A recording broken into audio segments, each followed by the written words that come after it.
Ivan, apa dik?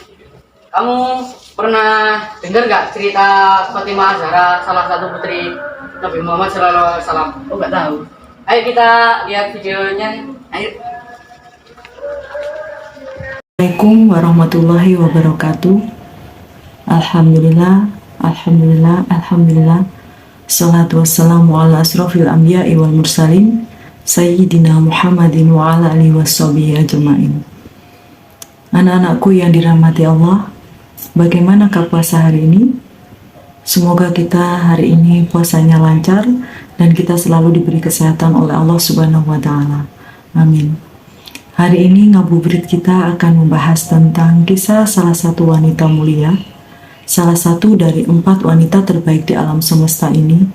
Beliau adalah putri dari baginda Rasulullah Muhammad SAW, dan beliau adalah penghulu daripada seluruh wanita di surga dan seluruh wanita di umat Nabi Muhammad SAW. Anak-anakku, ada yang tahu siapakah beliau? Beliau adalah Fatimah Az-Zahra. Fatimah Az-Zahra adalah ibu dari cucu Nabi Al-Hasan dan Al-Husain. Beliau adalah istri daripada Sayyidina Ali bin Abi Thalib.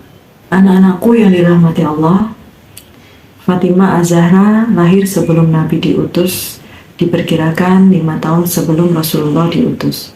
Beliau diberikan julukan Az-Zahra, yang artinya wajahnya yang berseri-seri. Dan beliau juga diberi julukan Ummul Hasan dan juga dipanggil Ummul Husain. Al-Husain dan Al-Hasan, beliau adalah pemimpin para pemuda di surga. Rasulullah menikahkan Fatimah Az-Zahra dengan Ali bin Abi Thalib sesudah terjadi perang Uhud. Usia Fatimah Az-Zahra pada saat itu 15 tahun 5 bulan setengah, dan usia Ali bin Abi Thalib 20 tahun 5 bulan. Anak-anakku yang dirahmati Allah, Fatimah Az-Zahra, beliau adalah anak bungsu Rasulullah. Semua anak Rasulullah SAW meninggal di masa hidup, kecuali Sayyidatuna Fatimah Az-Zahra. Beliau meninggal tidak lama setelah wafatnya Rasulullah SAW. Semua keturunan Nabi SAW putus, kecuali Sayyidatuna Fatimah Az-Zahra. Fatimah Az-Zahra mempunyai posisi khusus di hati Rasulullah, termasuk salah satu orang yang dicintai Rasulullah. Bagaimana tidak? Karena selain kesederhanaannya, ketika Ibunda Khadijah meninggal, yang membantu meringankan beban Nabi Muhammad SAW adalah Fatimah radhiyallahu anha.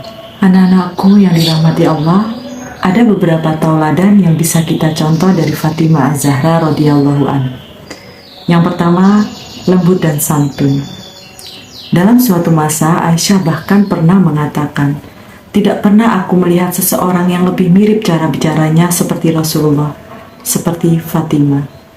Dikisahkan pula bahwa Fatimah selalu menyambut kedatangan ayahnya dengan ramah dan mencium tangannya. Yang kedua, sosok yang sederhana dan bekerja keras.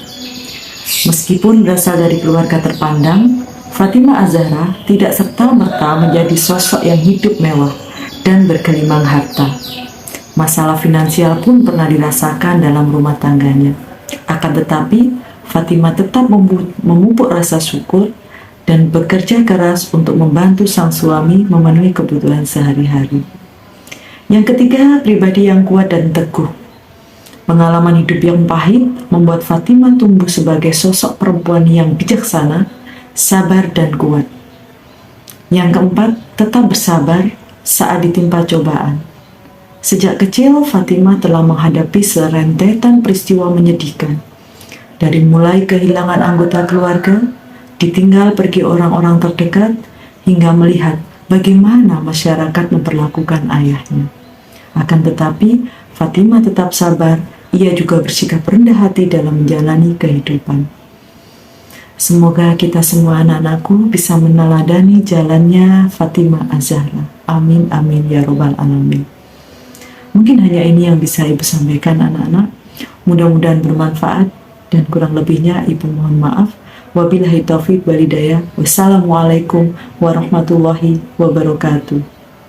Kesimpulan dari cerita tersebut adalah kita harus menyukai orang yang sederhana, bukan yang berlebihan. Dan Allah berfirman, orang yang boros adalah temannya setan. Dan setan itu ingkar kepada Allah Subhanahu wa taala. Allah menyukai orang yang sederhana dan bukan terlalu berlebihan. Sekian dari kami. Wassalamualaikum warahmatullahi wabarakatuh.